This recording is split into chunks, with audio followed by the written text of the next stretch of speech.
They cut the ribbon on 31 cabins they had built on my peninsula and called it a triumph for the community.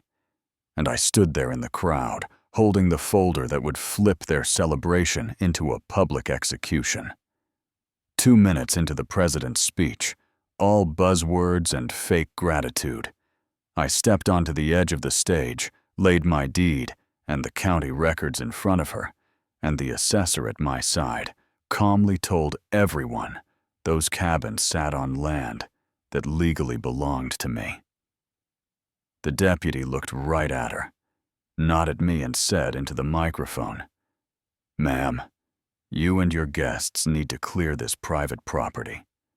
And that was the first time in months I felt like I could breathe again. My name is Thomas Halpern, and this did not start as some grand revenge story. It started as a promise to my wife and a slow education in what people will do with a clipboard when they think an old man will not fight back.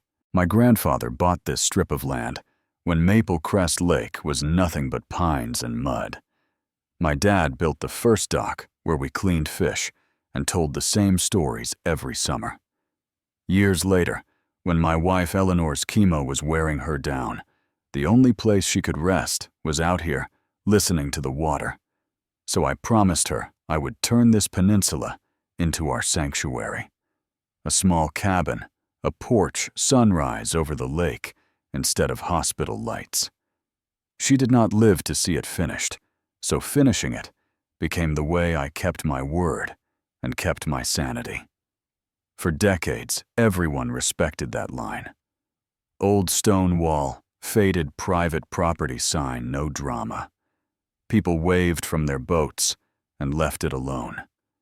Then Lakeview Ridge showed up with copy-paste houses, manicured shrubs, and an HOA impressed with itself. With it came their president, Mara Trent, the kind of person who loves the sound of "according to our rules" more than the sound of her own name. One morning, I am sanding a window frame when a spotless white SUV rolls up to my gate. Mara steps out in a sharp suit with a binder, 2 clipboard guys trailing. I stay on my side. "Mr. Halpern," she says bright and smooth, "I am Mara with the Lakeview Ridge HOA. We are here about the peninsula." I tell her she is already at my line, so if she has something to say, she can say it from there. "The board has approved our lakefront enhancement initiative," she says. "We will be repurposing this unused point for 31 community cabins. Construction starts tomorrow." I laugh once. "Ma'am, this is my land," I tell her. "My grandfather bought it. I have the deed, the original survey, the tax bills." She taps her binder.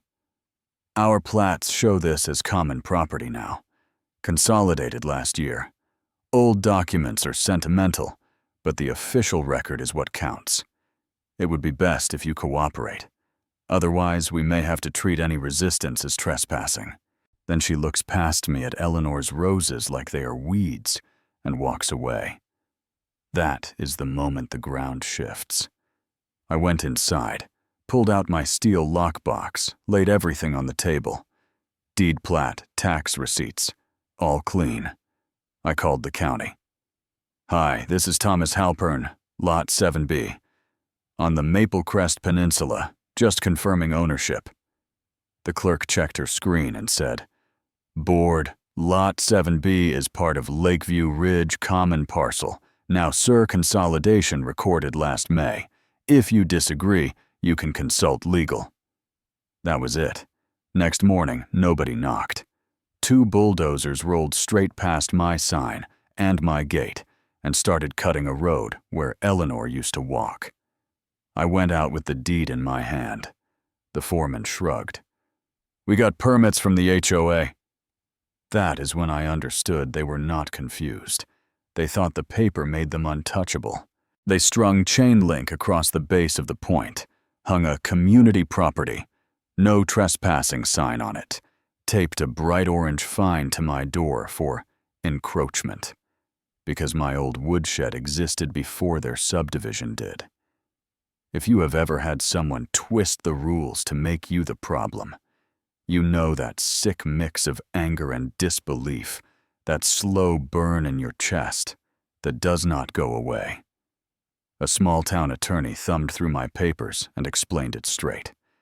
The HOA had filed a consolidation plat using a bad survey that swept my lot into theirs, and a lazy system stamped it. Undoing it would take years and money they assumed I did not have. I tried one more time to handle it clean. I went to their meeting, waded through talk about trash cans, then laid down copies of my deed, and plat told them about the benchmark by the shore their survey had skipped. Some faces looked uneasy.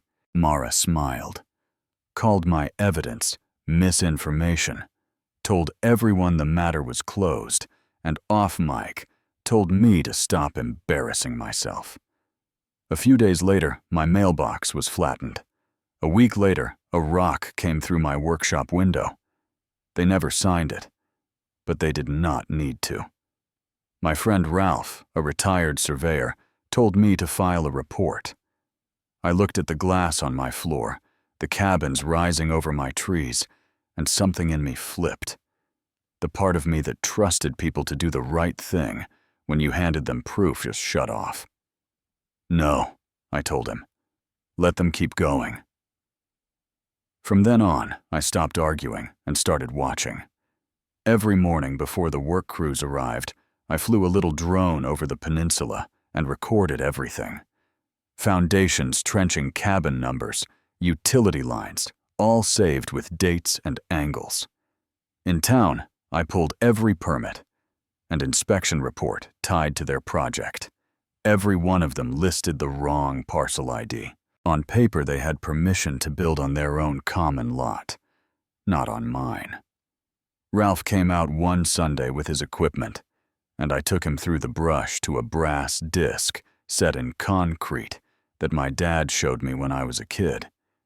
He wiped it clean, read the stamp, and said, "If this benchmark is still active, their survey is garbage." He checked. It was. With help from Ralph and Henry, a retired assessor who lived for straight records, we tightened the noose. Certified copies of my deed and plat's tax logs showing 60 years of Halperns paying for that land. Then a new legal description tying my boundaries to that benchmark with modern GPS coordinates. For a couple $100 and some signatures, my claim was current digital and untouchable. My lawyer drafted a quiet title action that basically told a judge those cabins are bad faith encroachments on my property. "File it now," he asked. I looked at the nearly finished cabins at the HOA newsletters, bragging about our lakefront retreat, and said, "Not yet. Let them cut the ribbon." That is the twist some people argue with, and I get why, but hear me, they knew. I had stood in their clubhouse and handed them the truth. They humiliated me for it and sent machines through my wife's roses. They were counting on me to roll over. I decided to let them bet the whole stack first. By spring, the cabins were dressed up parking lot striped ribbon ready. They invited the news and local officials. I watched until the cameras were rolling, then walked over with my folder. Mara, in her red blazer, was at the mic talking about vision and shared amenities. When the applause dipped, I stepped to the side of the stage. She tried to play it cute. "Mr. Halpern joining us at last. My name is Thomas Halpern," I said. "My family has held deed to this peninsula since 1963. I warned this board they were building on my property. They ignored me, so I brought backup." I laid out the certified deed, the updated coordinates, Ralph's report. The county printouts all under the camera lights. "Every permit you filed points to another parcel," I said. "Every cabin behind us stands on Lot 7B. Lot 7B is mine." The air went heavy. Mara grabbed the papers, called it fake, told security to remove me.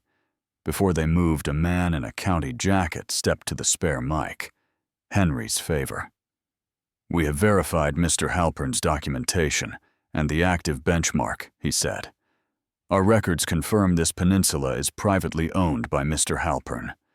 These structures are encroachments." People actually stepped back from the cabins. Mara turned to the deputy. "Arrest him," she snapped. "He's trespassing and disrupting an HOA event." The deputy, who used to fish off my dock, looked at her, then at me. "Ma'am," he said, steady into the mic, "I am not arresting a man for standing on his own land. I'm going to ask everyone else to clear out."